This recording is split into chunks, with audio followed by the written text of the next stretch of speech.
तर अजितदादांना श्रद्धांजली वाहताना उपमुख्यमंत्री एकनाथ शिंदेंनी कोणत्या भावना व्यक्त केल्या बघूया।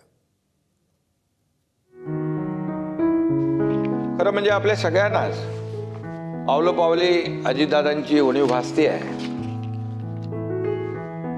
कालच्या पत्रकार परिषदेत अजितदादा नव्हते।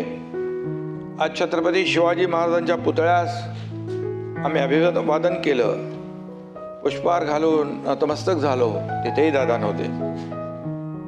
शिवनेरीवर शिवजयंती साजरी करायला गेलो, तिथेही दादा नव्हते। आताही बाजूला बसलेले दादा नाहीत। दादा आपल्यासोबत नाहीत हे अजूनही मनाला पटण्यासारखं नाही। मी एवढंच म्हणेन, बिछड़ा कुछ इस अदा से कि रुत ही बदल गया, बिछड़ा कुछ इस अदा से कि रुत ही बदल गया, एक इंसान सारे शहर को ही वीरान कर गया। या दुर्घटनेनं पवार कुटुंबियांवर काळाने घाला घातला।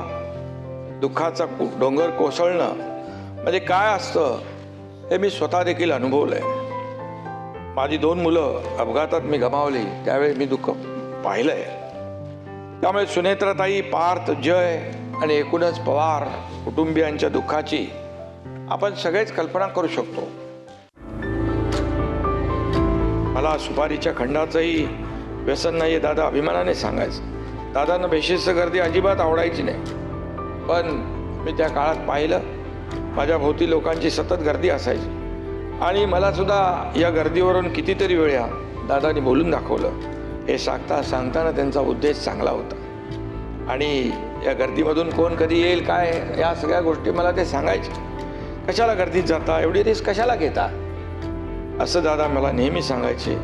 एकनाथराव उशिरापर्यंत कधी आम्ही बसलो तर असं एअरपोर्टला किंवा इतर कार्यक्रमाच्या वेळी तर एकनाथराव रात्री उशिरापर्यंत काम करू नका, तब्येतीची काळजी घ्या, असा वडिलकीचा सल्ला देखील त्यांनी मला अनेकदा दिलेला आहे।